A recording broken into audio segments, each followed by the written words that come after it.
Oke, bismillahirrahmanirrahim. Kita lanjutkan materi inverse, yaitu inverse dari fungsi kuadrat. Ini khusus tentang fungsi kuadrat ya. Fungsi kuadrat itu pangkatnya 2, oke? Kalau pangkat 1 apa? Fungsi linear. Untuk mencari inverse dari ini sebenarnya gampang. Ya, gampang. Tapi soal-soal fungsi kuadrat ini jarang. Kalaupun ada, itu lebih ke konsep. Jadi saya arahkan kamu menuju konsep dulu. Fungsi akan memiliki inverse jika dan hanya jika fungsinya bijektif atau satu-satu. Nah, maksudnya x1 itu kalau misalkan tidak sama dengan x2, maka hasilnya fx1 ya tidak sama dengan fx2. Nah, yang jadi pertanyaan, fungsi kuadrat punya inverse nggak? Fungsi kuadrat kan kayak gini. Kalau nggak gelombang ke atas, ya parabola atau terbuka ke bawah. Jadi bentuknya parabola. Definisi ini itu X1 tidak sama dengan X2, hasilnya harus beda. Nah, ini kalau kamu tarik garis horizontal, nah ini ada yang sama nih, ini sama ini double. Jadi, semua fungsi kuadrat itu tidak punya inverse. Agar punya inverse syaratnya gimana? Nah, ini saya ilustrasikan dulu deh ini ya. Saya ilustrasikan misalkan fx sama dengan x kuadrat. Masih ingat nggak gambar dari x kuadrat? Apa ayo? Masih dulu kelas 9 ya, kayak gini. Gambarnya kan terbuka ke atas gini ya, parabola x kuadrat. Jadi, kalau kita tarik garis horizontal, misalkan di sini, ini masih konsep ya. Ini misalkan ada 2 ya, kan yang ada sama. Misalkan di sini min 3. Nah, di sini 3. Kalau dikuadratin, berapa hasilnya? Sama-sama 9 ya. Min 3 dikuadratin 9, 3 dikuadratin 9. Ternyata kalau ikutin konsep ini, kalau di sini min 3, di sini 3, hasilnya ternyata 9, sama-sama 9, ya enggak? Padahal di sini nggak boleh, harus beda gitu. Jadi semua fungsi kuadrat itu tidak punya inverse. Nah, syaratnya kalau punya inverse gimana? Ayo, ini konsep nih. Syaratnya punya inverse, ya biar kita tarik garis horizontal nggak ada yang sama, ya domainnya, lihat domainnya nih.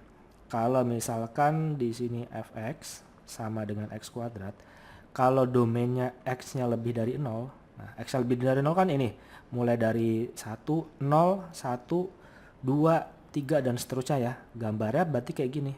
Nah, gambarnya kayak gini. Nah, berarti ini ada inverse-nya. Kalau yang tadi fx x kuadrat, ya nggak ada inverse-nya.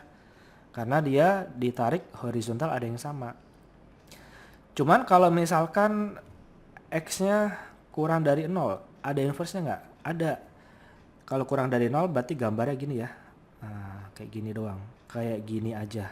Nah, berarti kalau kita tarik garis horizontal nggak ada yang sama. Jadi nanti acuannya di sumbu simetrinya bro. Oke? Misalkan nih ini berarti ada ya. Misalkan saya bikin kalau x-nya kurang dari 1.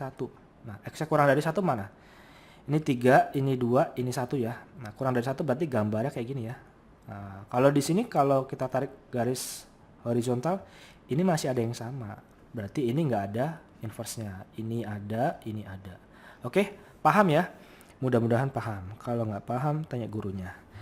Oke sayang ya, kita lanjutkan dari soal ini. Diberikan fungsi inverse, fungsi fx sama dengan x kuadrat min 3x min 5. Tentukan inverse dari fx. Berarti kalau yang saya jelasin tadi, berarti di sini tidak ada ya. Jadi fx ini tidak punya inverse. Cuman kalau dibikin syarat, inverse dari fx untuk x-nya kurang dari 1. Nah, ini ada nggak? Langkah awal nih ya, kamu lihat dulu sumbu simetrinya. Sumbu simetri itu kan yang membagi 2. Ingat, mencari inverse dari ini gampang ya. Di sini x, di sini y. Nah, kurang dari 1. Sumbu simetrinya berapa? Masih ingat nggak rumus sumbu simetri? Min b per 2a. Sama dengan min B-nya min 3, ini ya, ini A, ini B, ini C ya. Masih ingat nggak? Min B per 2A, B-nya min 3 dibagi dengan 2 kali A-nya. A-nya 1 ya di sini. Nah, sama dengan berapa ini? 3 per 2. Jadi, sumbu simetrinya 3 per 2. 3 per 2 itu kan 1,5 ya. Misalkan di sini, 3 per 2. Nah, berarti nanti sumbu simetrinya di sini. Kemudian, inverse dari fx untuk x-nya kurang dari 1. Ini kan 1 misalkan. Kan sebelah kirinya 1 ya. Berarti gambarnya kayak gini. Ini sumbu simetri, ini bayangannya ya. Nah, gambarnya dari dari 1 terus aja kayak gini. Nah, kayak gini bro. Jadi kita tarik garis horizontal, ada inverse-nya karena dia nggak ada yang double ya. Nah, berarti kita cari inverse-nya gitu ya. Inverse dari ini apa? Nah, ini gampang. Kita pakai rumus ABC aja. Misalkan fx sama dengan x kuadrat min 3x min 5. Ini rumus ABC ya. Dibikin fx-nya ini sama dengan y. Bikin y ya. Kemudian x kuadrat di sini min 3x min 5, y-nya pindah ke kiri jadi min y sama dengan 0. Oke, masih ingat nggak kalau rumus ABC? Rumus kecap. A-nya 1 ya, yang koefisien dari x kuadrat, koefisien dari x, b-nya min 3. Berarti min 5 min y ini sama dengan c. Rumus ABC apa? Ya, rumus ABC ini sebagai inverse saja, f inverse x itu sama dengan rumus ABC min b plus minus akar dari diskriminan dibagi dengan 2A. Berarti kita cari diskriminan dulu. D sama dengan B kuadrat min 4AC. Sama dengan B-nya min 3 dikuadratin berarti 9. Dikurangi 4 kali A-nya 1. Dikali dengan C. C-nya berapa? Min 5 min Y. Min 5 min Y. Oke, jadi sama dengan apa ini? 9 min 4 kali 5 kali min 5 plus 20. Min 4 kali min Y berarti plus 4Y. Jadi sama dengan berapa ini? 29 ditambah 4Y.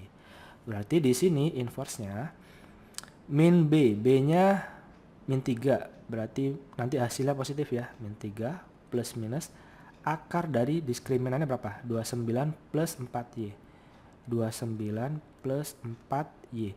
Jadi nanti Y-nya ini diganti dengan X untuk mencari inverse-nya. Berarti ini kita ganti dengan X langsung aja ya. Dibagi dengan 2A. A-nya 1 ya, berarti langsung 2 aja ya. Nah, kemudian di sini min ketemu min jadi plus, jadi langsung hilang. Nah, ini inverse-nya. Tapi ingat, syaratnya inverse itu kan 1-1. Kita ambil dia positif atau negatif. Nah, ini untuk awal-awal inverse-nya ini ya. Tapi belum selesai nih. Kita harus tahu dia untuk yang kurang dari 1 ini positif atau negatif. Nah, ini basic lagi nih, ke dasar lagi. Kita mulai dari, saya kasih konsep, misalkan FA sama dengan B ya. Kalau X-nya A itu hasilnya B, maka inverse dari B ya, kita tukar, inverse dari B ini akan menghasilkan A. Nah, ini bukan rumus sih, ini konsep awal. Konsep dari inverse ya. Kalau kita masukkan inverse dari B yang di sini itu sama dengan A, A-nya yang di sini. Nah, maksudnya kita bikin dulu di sini. Ini agak susah ya, nggak apa-apa ya. Fx sama dengan x kuadrat min 3x min 5. Maksudnya kalau kita masukin F0, kenapa 0? Karena kan 0 di sini, yang kurang dari 1 di sini kan 0. Berarti yang anggota dari sini. Misalkan kita masukin 0 ya. X-nya 0 sama dengan berapa? 0 dikuadratin dikurangi 0, 3 kali 0, 0 dikurangi 5. Berarti F0 itu sama dengan min 5. Maksudnya kalau saya bikin F inverse dari min 5, berarti sama dengan berapa? Ya sama dengan 0 gitu. Ini masukin ke sini. Jadi kalau misalkan F inverse dari berapa ini? X-nya diganti dengan min 5, X-nya dimasukin ke dalam fungsi ini, hasilnya harus 0. Ayo, ini untuk mengambil positif atau negatif ya. Jadi 3 plus minus akar dari 29 ditambahin 4 kali min 5 berapa? 29 ditambahin 4 kali min 5, kan 4x ya. 4 kali min 5. Min 5 berapa? Min 20 ya. Dibagi dengan 2. Sama dengan berapa ini? 3 plus minus akar dari 29 dikurangi 20, berarti akar dari 9. Akar dari 9 berapa? 3. 3 dibagi dengan 2 sama dengan berapa? Nah, kita ambil agar jadi 0 gimana? Kita ambil yang positif misalkan. Kalau ambil positif berarti 3 ditambah 3 dibagi 2. Berapa ini? 6 dibagi 2, 3. Kalau ambil yang negatif, yang bawahnya ini, berarti 3 dikurangi 3 dibagi 2. 3 dikurangi 3 berapa? 0. 0 dibagi 2, 0. Berarti agar memenuhi ini, maka ambil yang negatif. Jadi inverse dari fungsi ini untuk kurang dari 1, ambil yang negatif. Jadi yang positif kita buang. Berarti ini 3 min akar dari 29 plus 4. Nah ini X ya. Oh yang ini aja deh, yang ini. Yang ini. Plusnya dibuang, berarti negatif ya. 3 min akar dari 29 plus 4X dibagi dengan 2. Oke, nggak apa-apa ya, susah. Emang susah ya. Kemudian yang C, inverse dari fx untuk x lebih dari 0. Ayo, x lebih dari 0. Berarti gambarnya kayak gimana? Kamu bisa gambarin ya. Ingat sumbu simetrinya di sini 3/2. Ini 0 kan di sini. Lebih dari 0 berarti ke kanan terus ya x-nya ya. Nah, berarti gambarnya kan kayak gini. Saat dia melalui sumbu simetri. Nah, kayak gini gambarnya ini. Melalui sumbu simetri. Nah, kita tarik garis horizontal. Nah, ini ada yang sama. Ada yang sama. Berarti ini tidak ada inverse-nya. Gitu, bro. Susah. Nggak apa-apa, tapi jarang kok soal-soal kayak gini. Kalau kayak gini doang mah gampang, mencari inverse ini doang mah gampang ya. Thank you, pakai rumus ABC aja ya. Assalamualaikum.